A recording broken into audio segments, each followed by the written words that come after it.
A veces los rastros no conducen a ninguna parte. A veces la ausencia no deja un vacío, sino un enigma. Joan Risch no fue tragada por la tierra, pero su historia parece arrancada de un capítulo inconcluso, como si alguien hubiera cerrado el libro de su vida antes de tiempo. El 24 de octubre de 1961, Lincoln, Massachusetts, amanecía como cualquier otra tranquila localidad de Nueva Inglaterra. Casas cuidadas, jardines silenciosos, niños que volvían del colegio al mediodía. Pero esa tarde, una mujer desapareció sin dejar más que un reguero de sangre y una lista de incógnitas tan espesas como la niebla de otoño. Joan Caroline Risch, madre de 2 hijos, esposa ejemplar, lectora voraz, se desvaneció de su hogar en circunstancias tan desconcertantes que aún hoy sigue siendo uno de los misterios más insondables de la crónica criminal estadounidense. Joan tenía 31 años. Había estudiado literatura inglesa, trabajado como secretaria editorial y era conocida entre sus vecinos como una mujer inteligente, amable y reservada. Vivía con su esposo Martin y sus 2 hijos pequeños, David y Lillian, en una casa blanca en Old Bedford Road. Aquella mañana parecía rutinaria.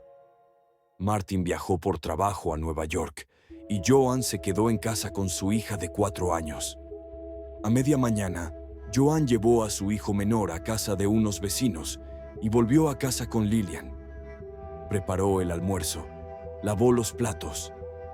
A la 1 de la tarde, fue vista por última vez por una vecina, que la observó recogiendo unas ramas del jardín con la pequeña. A las 2:15, la niña fue llevada por otra vecina a su casa tras encontrarla sola en el exterior. Nadie volvió a ver a Joan, pero lo que se halló dentro de la casa dejó más preguntas que respuestas. La escena era inquietante. En la cocina había manchas de sangre en el suelo, gotas que iban desde la entrada hasta las paredes, y un teléfono descolgado. Un rollo de papel higiénico usado para limpiar sangre se hallaba ensangrentado en la papelera, pero no había signos claros de lucha, ninguna huella de entrada forzada, ninguna evidencia de un agresor. Y, curiosamente, el cuerpo de Joan no estaba allí, ni en ningún otro lugar. La investigación comenzó de inmediato. La policía local, abrumada por la extrañeza del caso, peinó el vecindario, los bosques, los campos, incluso los pantanos cercanos. Helicópteros sobrevolaron la zona. Se utilizaron perros rastreadores. Pero ni una sola pista condujo al paradero de Joan. No había testigos de un coche extraño. Nadie escuchó gritos. Nadie vio nada fuera de lugar. Y sin embargo, había sangre. Aproximadamente medio litro, según estimaron los expertos. Suficiente para indicar una lesión seria, pero no mortal. Lo cual alimentó otra posibilidad. Había sido un intento fallido de escapar. Una simulación. O quizás algo aún más complejo. Durante los días siguientes, una idea comenzó a tomar fuerza. Joan Risch pudo haber fingido su desaparición. El dato que encendió esa teoría fue descubierto en la biblioteca pública local. Joan había tomado prestados varios libros semanas antes, todos con un mismo tema: mujeres que desaparecían. Mujeres que se esfumaban dejando atrás escenas falsas, huidas, engaños, nuevas vidas. Uno de los libros narraba la historia de una mujer que dejó una escena falsa de crimen en su cocina antes de marcharse. Otro relataba un caso similar con detalles inquietantemente parecidos. ¿Era posible que Joan hubiese diseñado su propio borrado? Y aún más perturbador, la historia personal de Joan escondía una herida profunda.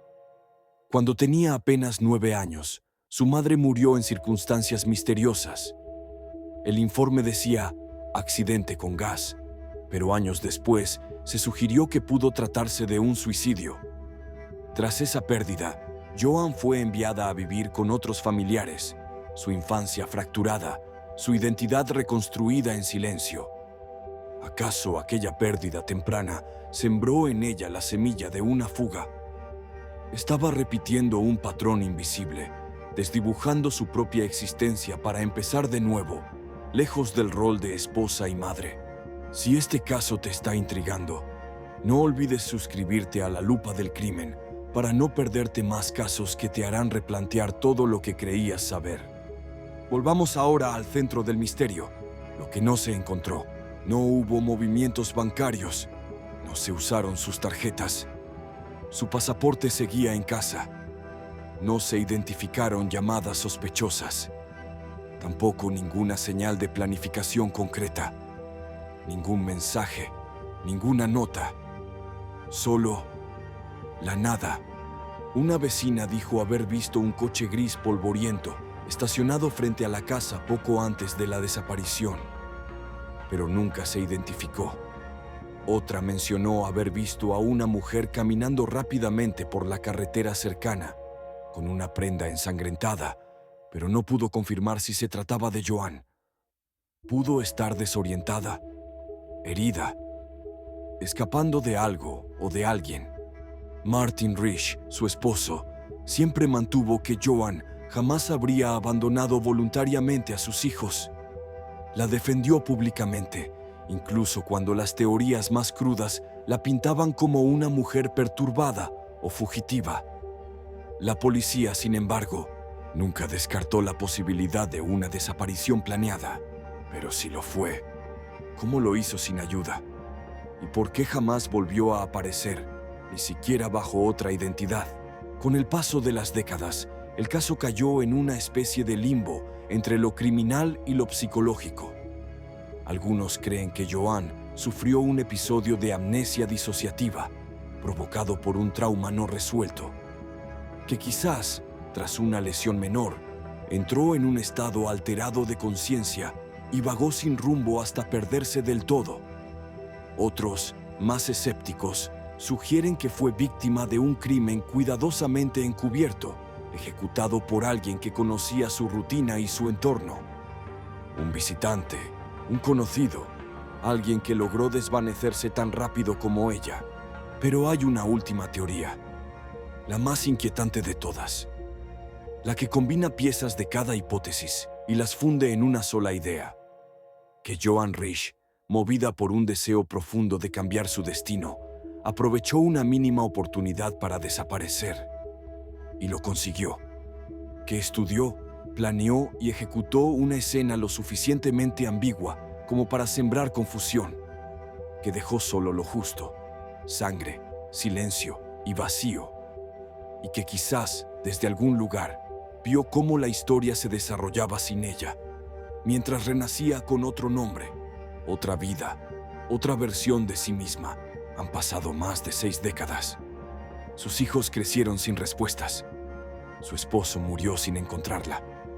La casa fue vendida. La sangre se secó.